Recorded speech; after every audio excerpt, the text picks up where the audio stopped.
तो दोस्तों एक बार फिर से यूनिफॉर्म सिविल कोड का मसला भारत में काफ़ी ट्रेंड कर रहा है। एक बार फिर से यूनिफॉर्म सिविल कोड पे काफ़ी चर्चा हो रही है। आज इस वीडियो में बिना घुमाए फिराए सीधे पॉइंट पे आते हुए हम ये समझेंगे कि यूनिफॉर्म सिविल कोड क्या है, यूनिफॉर्म सिविल कोड की भारत को ज़रूरत क्यों है, यूनिफॉर्म सिविल कोड का विरोध कौन और क्यों कर रहा है, और क्या यूनिफॉर्म सिविल कोड वाकई भारत में कभी आ पाएगा या नहीं। आज इस मैटर पर डिस्कशन होगा।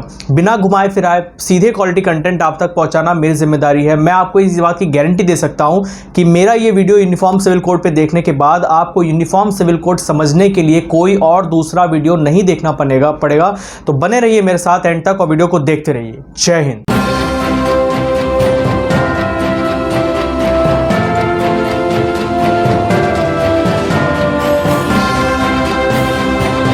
अब मेरी बात को बहुत ही ध्यान से समझने की कोशिश करिएगा। हमारे देश में कई तरह के लीगल कोड्स हैं, उसमें से एक होता है क्रिमिनल कोड।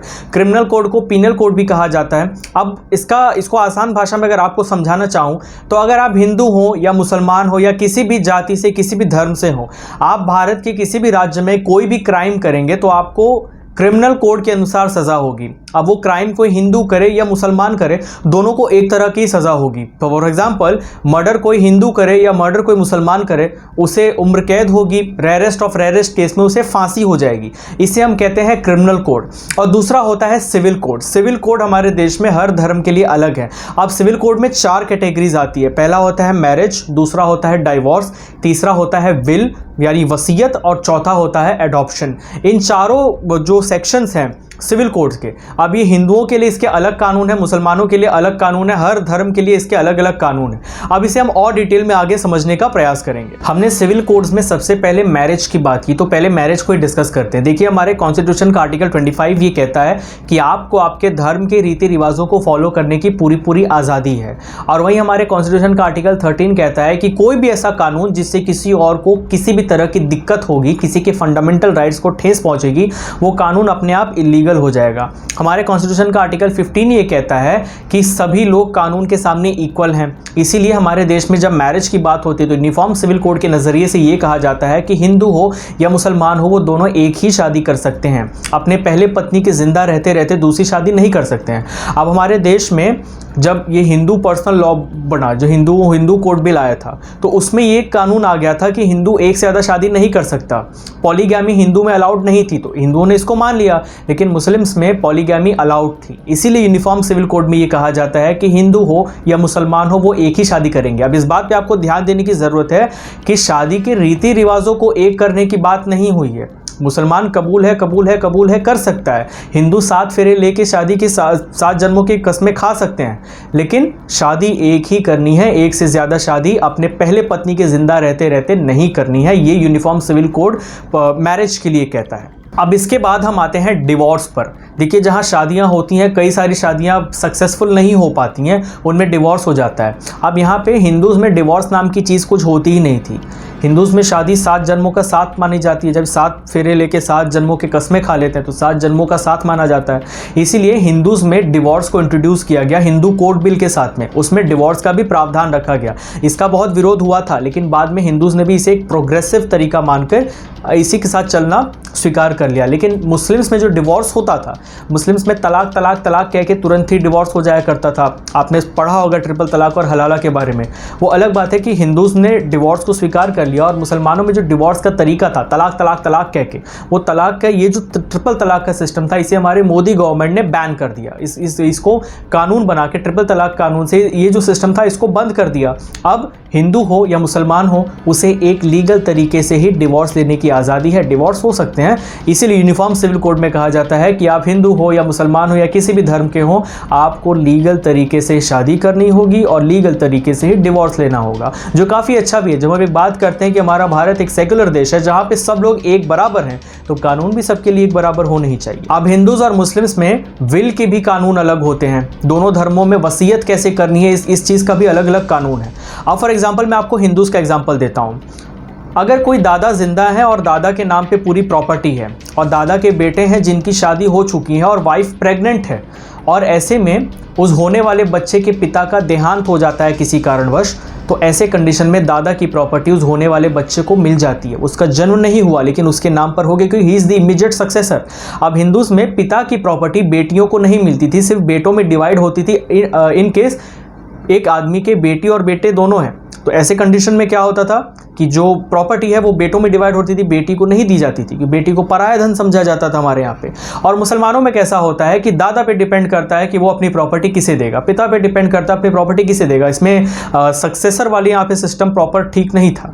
हाँ, लेकिन मुसलमानों में ये चीज़ थी कि पिता की प्रॉपर्टी बेटे और बेटियों में डिवाइड हो जाती थी, इक्वल होती थी, लेकिन हिंदू में नहीं था।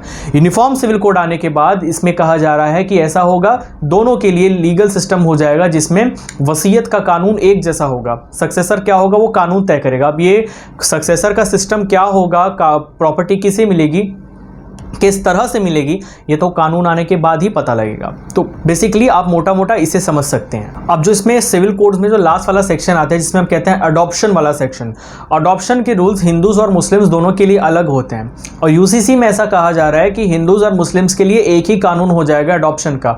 आप बच्चा अडॉप्ट करना चाहते हैं, किसी कारणवश किसी को बच्चे नहीं होते या कोई बच्चे की प्लानिंग ही नहीं करते हैं, तो ऐसे टाइम पे अगर आपको बच्चा अडॉप्ट करना है तो वो एक लीगल तरीके से ही आपको फॉलो करना होगा। हिंदुस्तान में ऐसा कानून है कि आप अपने से 21 साल छोटे लड़के या लड़की को ही अडॉप्ट कर सकते हैं, ऐसा हमारे देश में कानून है। तो हिंदू और मुसलमान दोनों के लिए एक ही हो जाएगा। ये जो 4 सेक्शन मैंने अब तक आपको समझाए हैं, ये अब तक की जो सबकी इंफॉर्मेशन में है ये है कि किस तरह से मैरिज, डिवोर्स, विल और अडॉप्शन में हिंदूज और मुस्लिम्स के लिए एक तरह के कानून हो जाएंगे। अब यहाँ पे आपको मैं फिर एक बार बताना चाहता हूँ, किसी के धार्मिक रीति रिवाजों को बदलने की बात नहीं की गई है।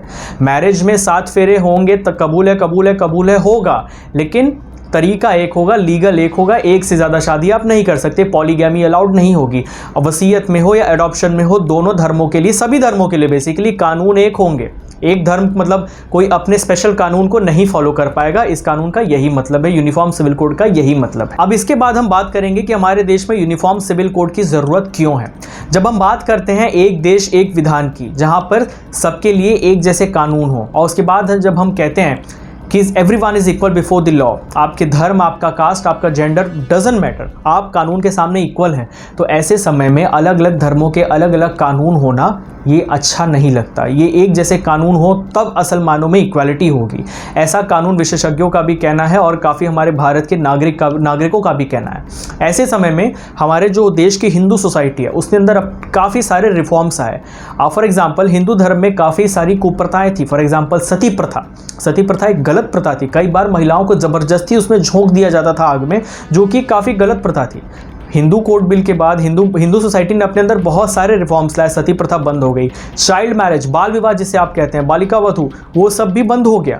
अब हमारे भारत में चाइल्ड मैरिज नहीं होता, अगर होता है तो अच्छी खासी कानूनी सज़ा हो जाती है, उसके ऊपर सीधा अरेस्ट कर लिया जाता है। इसके साथ साथ जो कास्ट सिस्टम, उसके ऊपर भी प्रोहिबिशन लगा। अब जो हमारे देश में कास्ट सिस्टम कुछ गलत लोग फॉलो कर रहे हैं, वो धीरे धीरे ख़त्म हो रहा है और वो बहुत जल्द ख़त्म भी हो जाएगा। आज यंगस्टर्स में आप देखिए कौन किसकी कास्ट पूछ रहा है, हम तो किसी की कास्ट नहीं पूछते। तो यही हमारे देश में हिंदू सोसाइटी ने अपने अंदर काफ़ी सारे रिफॉर्म्स लाए, लेकिन दुर्भाग्य से हमारे देश में कुछ ऐसे भी धर्म के लोग हैं जो आज भी अपने ही धर्म के रीति रिवाजों को, अपने ही धर्म के कानूनों को सबसे बेस्ट मानते हैं। वो अपने ही धर्म के कानूनों को पूरी तरह फॉलो करते हैं। अगर कहीं बात हो जाए इंडियन कानून की और अपने धर्म के कानून की, तो वो अपने धर्म के कानून को स्वीकार कर लेते हैं, अपने धर्म के कानून को फॉलो करते हैं। तो कहीं ना कहीं ये हमारे भारत की सॉवरेनिटी के लिए, हमारे भारत की संप्रभुता के लिए एक खतरा है। हमारे देश में एक देश में 2 अलग तरह के कानून नहीं चल सकते, कानून तो एक ही चलेगा, वो है हमारे भारत का संविधान। तो इसीलिए यूनिफॉर्म सिविल कोड की हमारे भारत को बहुत ज़रूरत है, जो अब बहुत जल्द आएगी, ऐसी सबको उम्मीदें भी हैं। अब वीडियो के 3rd सेक्शन पे आते हैं और समझते हैं कि यूसीसी का विरोध कौन कर रहा है और क्यों कर रहा है। अब ये समझाने के लिए मैं आपको थोड़ा सा हिस्ट्री में ले जाना चाहूँगा। जब हमारे देश में मुसलमान नहीं आए थे, मुस्लिम इन्वेडर्स ने हमला नहीं किया था, उस समय हमारे देश में कई सारे हिंदू राज्य थे। इन हिंदू राज्यों में मनुस्मृति और दूसरे जो नारद स्मृति हो गए या अलग अलग जो हिंदू धर्म ग्रंथ थे, उनके आधार पर कानून बनते थे और उन्हीं से पूरे देश का जो छोटे छोटे राज्य थे, जितने भी राज्य थे, उनका एडमिनिस्ट्रेशन चलता था। जब हमारे देश में मुसलमानों ने हमला किया, मुस्लिम इन्वेडर्स आए, अपने साथ वो लाए कुरान और हदीस। अब कुरान और हदीस में इस्लामिक जो भी रीति रिवाज हैं, जो भी लाइफस्टाइल का तरीका उसमें बताया गया है, वो उसे मानते थे। जो इस्लामिक रूलर्स थे उन्होंने उसी के आधार पे पूरे देश पे राज किया। अभी मैं कुछ दिन पहले एम्परर जहांगीर के बारे में पढ़ रहा था, अकबर के बेटे जो एम्परर जहांगीर थे उनके बारे में पढ़ रहा था। उनके राज्य में खून का बदला खून या ब्लड मनी होता था, जो कि इस्लाम में शरिया में जायज़ बताया गया। इस्लामिक कानूनों को शरिया कानून कहा जाता है।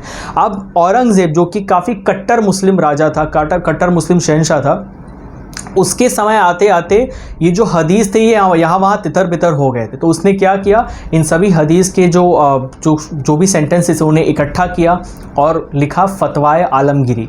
फतवाए आलमगिरी को पूरे भारत के मुसलमानों पर लागू किएगा, पूरे भारत पर दरअसल लागू कर देगा। भारत पे उस समय शरिया कानून ही लागू हो गया था और आज भी हमारे देश के मुसलमान उसी फतवाए आलमगिरी में जो शरिया के कानून थे उन्हीं को शरिया के कानून इस्लामिक कानून के रूप में मानते हैं। जब अंग्रेज़ आए तो अंग्रेज़ों ने काफ़ी कोशिश की कि मुस्लिम का जो कानून है, फॉर एग्जांपल जो भी उनके इसमें गलत कानून थे उन्हें बदलने का प्रयास किया जाए, क्योंकि भाई समाज में प्रोग्रेस हो रहा था।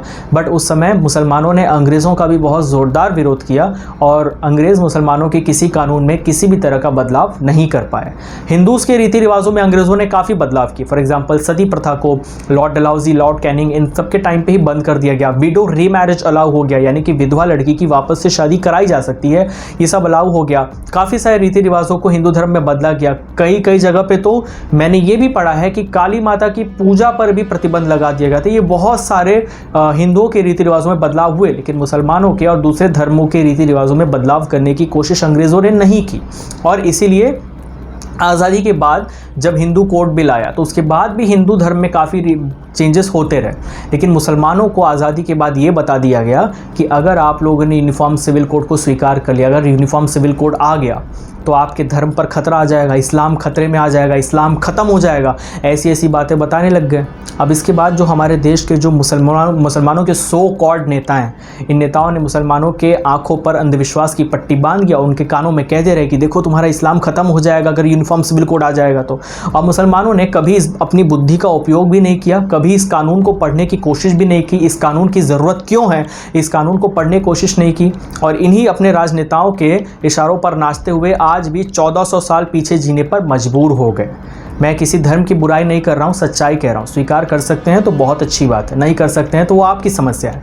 तो यही हमारे देश में विरोध जो हमारे देश के मुसलमान करते हैं अब ये यूनिफॉर्म सिविल कोड का, वो इस कानून को पढ़े ही नहीं है। जो भी अब तक जिस इन्फॉर्मेशन में है वो इसे पढ़ने का प्रयास ही नहीं किए। जैसे जैसे समाज आगे बढ़ता है, देश आगे बढ़ता है, समय बदलता है, तो प्रोग्रेसिव थिंकिंग होनी चाहिए। आपके धर्म के रीति रिवाजों को कोई मना नहीं कर रहा, आपको 5 वक्त का नमाज पढ़ने से कोई मना नहीं करेगा, लेकिन हाँ तरीका लीगल होगा, हर चीज़ का तरीका लीगल होगा। शादी ब्याह में कबूल है करने से कोई मना नहीं करेगा, लेकिन तरीका लीगल होगा, एक ही शादी होगी, वो सबके लिए एक जैसे कानून होंगे। और मुसलमान धर्म में भी तो ये कहा गया है ना कि आप जिस देश में रहते हैं उस देश के कानून को आपको मानना पड़ेगा। हमारे देश का आर्टिकल 44 ये कहता है कि आपको यूनिफॉर्म सिविल कोड की तरफ जाना पड़ेगा, सिविल कोड की तरफ सभी जो स्टेट्स हैं हमारे भारत के उनको आगे बढ़ना होगा। हमारे देश के केंद्र सरकार को भी यूनिफॉर्म सिविल कोड पर काम करना होगा, यूनिफॉर्म सिविल कोड भारत पर लागू करना होगा। आर्टिकल 44 ये कहता है हमारे संविधान का। तो ये जो हमारे देश में विरोध कौन कर रहे हैं अब समझ गए होंगे, विरोध क्यों कर रहे हैं ये भी आप समझ गए होंगे। अब इस वीडियो के आखिरी सेक्शन में बढ़ते हैं कि क्या कभी यूनिफॉर्म सिविल कोड भारत पर लागू हो पाएगा या नहीं। मार्च 2021 में उस समय के चीफ जस्टिस बोबडे ने गोवा में जो यूसीसी है उसकी तारीफ की। आपकी इन्फॉर्मेशन के लिए बता दूं कि हमारे भारत में इस समय गोवा में यूनिफॉर्म सिविल कोड लागू है। अक्टूबर 2015 में सुप्रीम कोर्ट ने कहा कि देश को अब यूनिफॉर्म सिविल कोड की तरफ आगे बढ़ना चाहिए, इसमें सबका फ़ायदा है। और अलग अलग धर्मों के अलग अलग कानूनों की वजह से एक भ्रम की कंडीशन पैदा हो रही है, एक मिसलीडिंग कंडीशन पैदा हो रही है। 1985 में जब शाहबानो का केस सुप्रीम कोर्ट पहुंचा था तब भी सुप्रीम कोर्ट ने कहा था कि यूनिफॉर्म सिविल कोड भारत में लागू होना चाहिए। दिल्ली हाई कोर्ट का कहना है कि अब देश के युवा जाति धर्म से ऊपर उठकर एक ज़िंदगी जी रहे हैं, डिस्क्रिमिनेशन सब खत्म हो रहे हैं और ये समय बहुत सही है कि सबके लिए एक जैसे कानून बने जिससे हर तरफ शांति का माहौल हो, किसी तरह का भी इंटर रिलीजन या इंटर कास्ट मैरिज या डिवोर्स में या विल में या अडॉप्शन के रूल्स में किसी तरह का भी दिक्कत ना हो। मौजूदा बीजेपी गवर्नमेंट इस के चुनाव में किए गए वादों में यूनिफॉर्म सिविल कोड शामिल है। सरकार ने इस पे अब काम करना भी शुरू कर दिया। इसी कड़ी में सरकार ने भारत के लोगों से राय मांगनी भी शुरू कर दी, उनके विचार जानने जानने की कोशिश भी शुरू कर दी कि यूनिफॉर्म सिविल कोड के बारे में हमारे भारत की जनता क्या सोचती है, क्योंकि यूनिफॉर्म सिविल कोड लाना इतना आसान काम नहीं होगा, ये एक प्रोसीजर होगा। इस कानून से हमारे जुडिशरी सिस्टम पर एक बहुत बड़ा बोझ कम भी होगा। यूनिफॉर्म सिविल कोड होने की वजह से हमारे देश में अलग अलग धर्मों के अलग अलग कानून जो थे वो खत्म हो जाएंगे, और जो एक भ्रम की कंडीशन थी, एक मिसलीडिंग कंडीशन थी हमारे देश में, वो कंडीशन खत्म होगी। लेकिन इसके साथ साथ यूनिफॉर्म सिविल कोड लाते समय हमारे भारत की सरकार को इस बात का ध्यान देना होगा कि इस कानून के आने से किन किन कम्युनिटीज़ पर, किन किन धर्मों पर क्या असर होगा। क्योंकि एक तरफ जहां हम सबको इक्वल रखना चाहते हैं, वहां किसी के भी धार्मिक रीति रिवाजों को, धार्मिक भावनाओं को ठेस पहुंचाना ये गलत होगा। क्योंकि हम एक सेकुलर देश में रहते हैं, जिसको आप सब सेकुलर कहते हैं। ऐसे देश में सबके धार्मिक कानूनों की इज्जत होनी चाहिए, सबके धार्मिक रीति रिवाजों की, माफ़ कीजिएगा, धार्मिक रीति रिवाजों की इज्जत होनी चाहिए, उनके धर्म के विश्वास की इज्जत होनी चाहिए। तो इस बात पर भी सरकार को गौर करना होगा। अगर आप मुझसे पूछते हैं कि मैं इस यूसीसी का सपोर्ट करता हूं या विरोध करता हूं, तो मैं आपसे बस यही कह पाऊंगा कि मैं इक्वल लॉस का सपोर्ट करता हूं। लेकिन यूनिफॉर्म सिविल कोड जिसका ड्राफ्ट भी अब तक तैयार नहीं हुआ है, इसके ड्राफ्ट आने के पहले ही मैं इसे अच्छा या बुरा नहीं कहूँगा। जब भी कानून आएगा, जब कानून इसको सरकार लोकसभा राज्यसभा में लेके आएगी, तो मैं उस डिबेट को सुनूंगा, उस कानून को पढ़ूंगा कि उसमें लिखा क्या है, तब भी मैं इस कानून को अच्छा या बुरा एक नतीजे पर पहुंच पाऊंगा। और ऐसा होना भी चाहिए। किसी भी चीज़ को बिना पढ़े, बिना समझे उस पर कोई भी बात नहीं करनी चाहिए। अपने पूर्वाग्रहों को लेकर किसी भी चीज़ का फैसला नहीं लेना चाहिए। आपने देखा होगा हमारे देश में जब कानून नहीं पढ़े जाते हैं, तब तक दिक्कत की स्थिति पैदा होती है। फॉर एग्जांपल, जब ये CAA आया था, तब उस CAA का विरोध मुसलमान कर रहे थे, जिससे उनका कोई लेना देना ही नहीं था। उस NRC का विरोध किया जा रहा था, जो कि अब तक भारत में आया ही नहीं है। उसी तरह वो यूनिफॉर्म सिविल कोड जो आज खाली गोवा में लागू है, उसका नेशनल लेवल पर कई सारे मुस्लिम विरोध करते हैं। उन्हें अभी से लगता है कि उनके धर्म पर खतरा आ जाएगा, जबकि इस कानून से उनके किसी रीति रिवाज में कोई बदलाव नहीं आएगा, सिर्फ एक लीगल तरीका हो जाएगा। तो इसीलिए मैं आपसे यही कहूँगा कि जब भी ये कानून आएगा, तो इस कानून को ठीक से पढ़िएगा, ठीक से समझिएगा।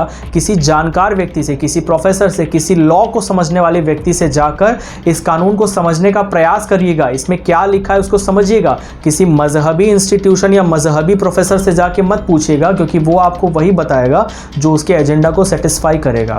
उससे उसका तो फ़ायदा हो जाएगा, लेकिन आप फिर नुकसान में रह जाएंगे, आप फिर ज़माने से पीछे रह जाएंगे। ये वीडियो आपको कैसी लगी, आप मुझे कमेंट करके बताइए। कोई पॉइंट मैंने मिस किए हो तो आप मुझे बताइए, मैं उस पॉइंट पर और भी वीडियोस बना के उस पॉइंट को क्लियर करूंगा। और इसके साथ साथ इस वीडियो को अपने दोस्तों से शेयर करिए। इस टॉपिक के बारे में हमारे देश में कई लोगों को इन्फॉर्मेशन ही नहीं है कि वाकई में है क्या, इसीलिए वो मिसलीड हो जाते हैं। और मैं आप लोग को मिसलीड होने नहीं दूंगा। मैं आपको गैस कंटेंट कभी नहीं दूंगा। मैं आपको एक क्वालिटी कंटेंट देने आया हूं और वही दूंगा। मेरे चैनल पे आने के बाद आपको किसी और चैनल को देखने की ज़रूरत नहीं पड़ेगी, क्योंकि सारी की सारी इन्फॉर्मेशन आपको यही मैं दूंगा। इसी वादे के साथ मैं मिलता हूँ आपसे अगले वीडियो में। बने रहिए मेरे साथ। जय हिंद।